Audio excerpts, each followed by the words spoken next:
Oke, assalamualaikum. Kita lanjut sekarang ke jenis pengukuran yang kedua, yakni Fauci no recycling ya.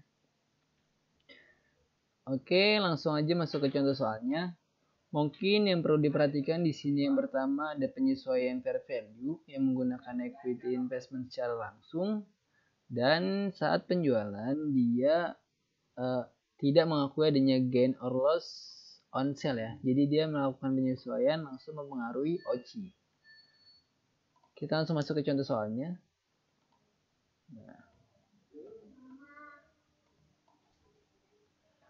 Nah, contohnya pada 10 Desember 2019, Republik membeli 1000 saham dengan harga 20,75 per saham. Nah, total cost-nya adalah 20.750.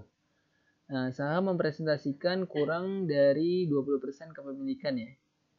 Nah, oke. Nah, perusahaan Republik memilih untuk menggunakan Fauci option ya. Jadi dia menggunakan fair value OCI option. Bagaimana perlakuannya? Nah, yang pertama terkait jurnal pembelian, ini sama aja ya. Jadi kita langsung mendebit aja sebesar cost-nya 750. Nah, saat ada biaya pembelian, berarti kita masukkan ke dalam jurnal equity investment ya. Jadi dia dianggap sebagai cost of investment. Misalkan di sini harga obligasinya 20.000, terus ada biaya 1.000. Nah, otomatis kita membuat equity investment itu sebesar 21.750 ya. Ini kalau ada biaya penerbitan. Nah, dalam contoh ini dia nggak ada biaya penerbitan, jadi bisa kita abaikan. Oke, lanjut. Penerimaan dividen sebesar yang B, penerimaan dividen sebesar 450. Seperti biasa, cash pada dividen revenue ya. Nah, lanjut. Berikut ini informasi terkait portofolio saham Republik per tanggal 31 Desember 2019. Nah, di sini adalah jurnal penyesuaiannya ya.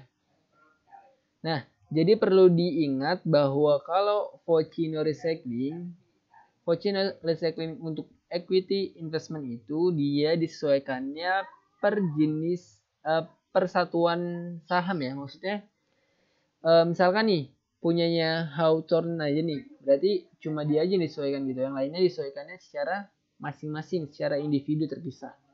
Nah, jadi jurnal yang digunakan kita langsung mempengaruhi akun equity investment karena dia disesuaikannya secara individu gitu. Nah, di sini ada carrying value 20.750 dan fair value 24.000 ya. Jadi saat fair value lebih besar otomatis ada gain 3250.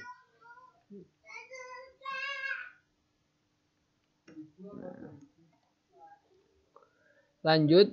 Nah, ini ada keterangannya ya. Nah, penyesuaian langsung dilakukan pada akun debt investment, bukan akun fair value adjustment karena Fauci option berlaku per individu investasi, bukan per grup portofolio. Lanjut. Yang D, penyajian equity investment dalam laporan keuangan. Jadi berdasarkan jurnal di atas bagaimana penyajiannya? Nah, maka penyajiannya pada akhir tahun 2020 adalah sebagai berikut ya. Nah, yang pertama ada terkait dengan investment di sini. Langsung menggunakan harga dari fair value-nya ya 24.000. Selanjutnya ada akumulasi other comprehensive income ya. Nah, di sini kita menggunakan akun yang ini karena nanti dia bakal ditutup ke AOCI ya. Kalau ada strip equity ini bakal ditutup ke AOCI. Lanjut, dividend revenue sebesar tadi 450 ya.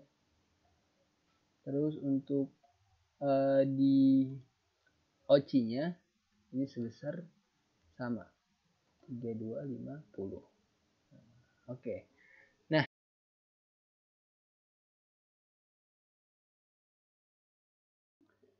Nah, di sini membedakan antara Fauci no recycling dan with recycling, ya kan?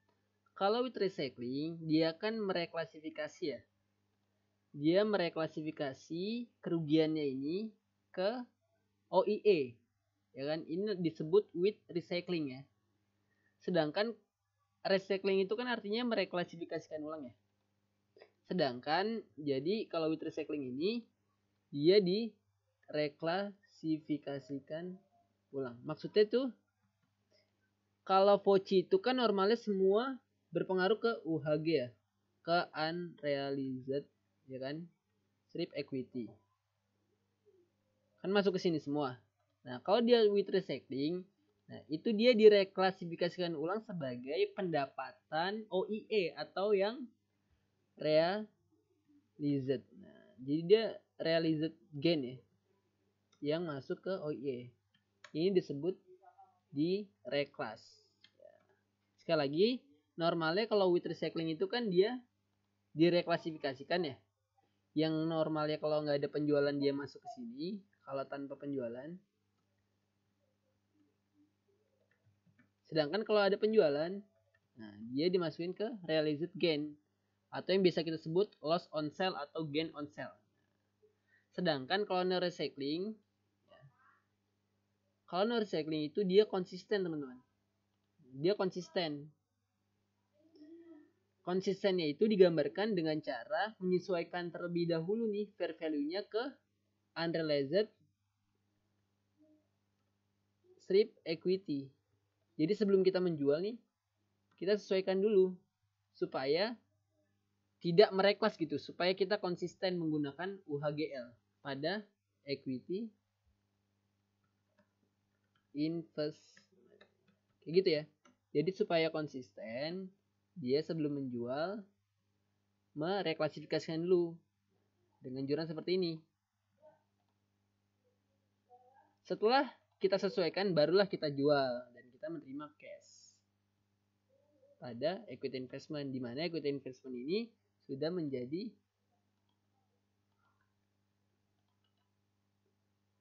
memiliki nilai yang terbaru ya, atau PV terbaru. Kayak gitu ya perbedaannya. Kalau reklas itu dia berarti di reklas ke OIE dengan jurnal kayak gini. Kalau no recycling berarti dia konsisten gitu teman. Gitu konsepnya. Nah, di sini ya. Pada tanggal 20 Desember 2020, Republik menjual seluruh saham dan menerima kas sebesar 22.500 gitu. Nah, jadi pada tanggal 31 Desember 2019, fair value-nya adalah 24.000 ya. Sedangkan fair value 2020 adalah sebesar 22.500. Nah, otomatis di sini ada penurunan daripada fair value ya. Nah, karena ada penurunan, kita mengalami kerugian.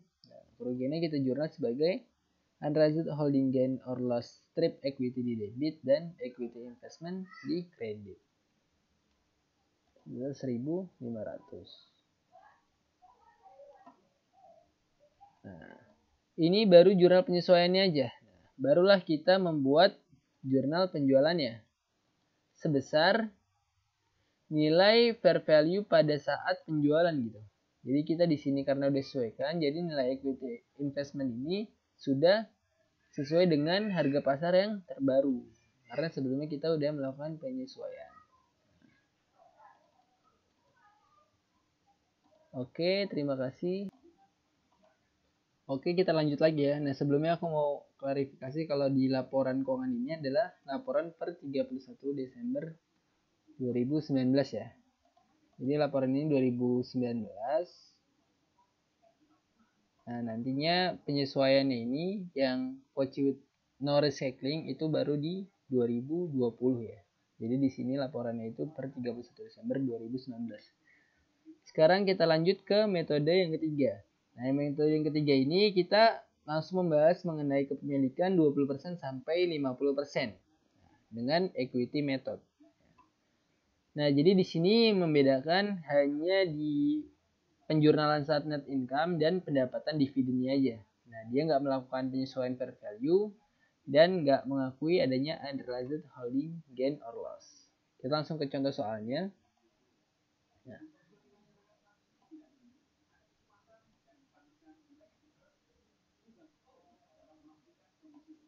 Kita hapus dulu ya.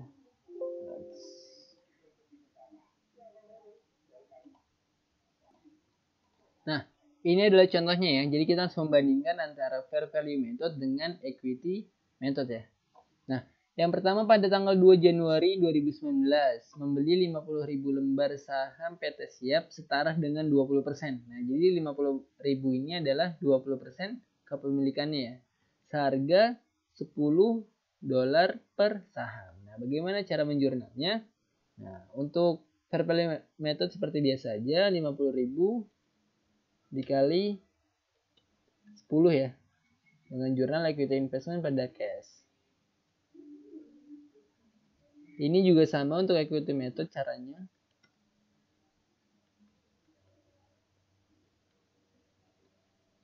Sama 500.000 hasilnya. Nah, yang kedua, PT Siap mengumumkan net income untuk tahun 2019 sebesar 300.000. Nah, ingat teman-teman, di sini kepemilikan kita adalah 20% ya. Untuk fair value method dia tidak melakukan penjurnalan. Sedangkan untuk equity method kita melakukan penjurnalan sebesar 20% ya. Dikali dengan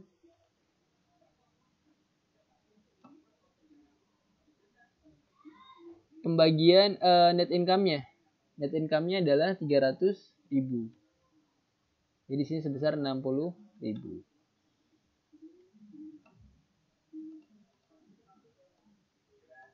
Selanjutnya yang ketiga terkait dengan penyesuaian. Pada tanggal 31 Desember 2019, fair value saham PT Siap sebesar $12 ya. Nah, jadi dia mengalami kenaikan sebanyak $2 ya. Sehingga yang melakukan penyesuaian adalah cuma di fair value method dengan cara fair value adjustment di sebelah debit pada unrealized holding gain strip income ya. $2 dikali 50.000 lembar. Untuk equity method dia tidak melakukan penjurnalan. Selanjutnya pada 6 Februari 2018. Sorry di sini 2020 ya. 2020 di sini juga 2020. Di sini juga 2020. 6 Februari 2020 PT Asli menerima dividen kas sebesar 25.000 teman-teman. Nah, jadi untuk fair value method dia menjurnal seperti biasa ya, sebesar 25.000 aja.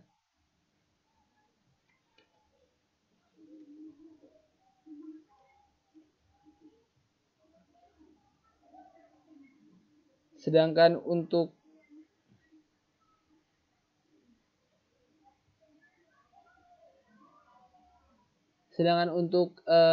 metode equity kita langsung mengkreditkan equity investment sebesar 25.000. Nah, jadi 25.000 di sini udah sesuai proporsi kita ya. Karena di sini nggak ada keterangan berapa sih total dividen yang dibagikan. Di sini PT Asli, PT perusahaan kita langsung menerima dividen sebesar 25.000. Jadi kita nggak usah hitung pakai proporsi. Misalkan total dividen yang dibagikan adalah 125.000. Nah, berarti untuk mencari proporsi kita sebesar 20%, tinggal kita cari aja 20% dikali dengan 125.000. Sama aja hasilnya kayak gitu. Misalkan total yang dibagikan adalah 125.000. Lanjut untuk pengumuman net loss ya. Tahun 2020 sebesar 100.000. Nah, di sini perbedaan lagi ya. Untuk PT Siap dengan fair value method dia tidak melakukan penjurnalan. Nah, jadi untuk net income dan net loss dia nggak melakukan penjurnalan. Sedangkan untuk equity method dia melakukan penjurnalan dengan jurnal sebagai berikut. Nah, investment loss di sebelah debit sebesar 20% ya dikali dengan 100.000. Jadi sebesar proporsinya aja. Karena total net loss-nya itu 100.000. Pada kreditnya mengurangi equity investment sebesar 200.000.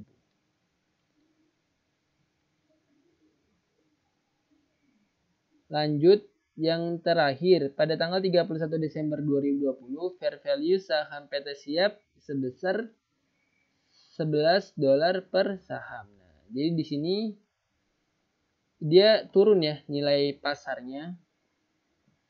Jadi mengalami penurunan $1.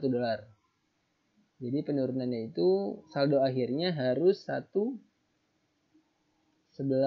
dikurang 10 dikali 10.000 ya. Dikali 50.000. Nah, ini saldo akhirnya seharusnya di tahun 2020. Nah, sedangkan di 2019 kita memiliki tadi saldo keuntungan ya. Keuntungan di sebelah debit sebesar 100.000 ya. Bisa dilihat di sebelumnya tadi. Nah, di sini ada keuntungan nih. Ada fair value adjustment di sebelah debit 100.000. Otomatis penyesuaian pada tahun 2020 kita harus membuat saldo akhir menjadi 50.000. Nah, dengan cara mengkredit fair value adjustment sebesar selisihnya 100.000 dikurangin 50.000. Jadi dikreditnya 50.000. Untuk equity method dia tidak melakukan penjurnalan.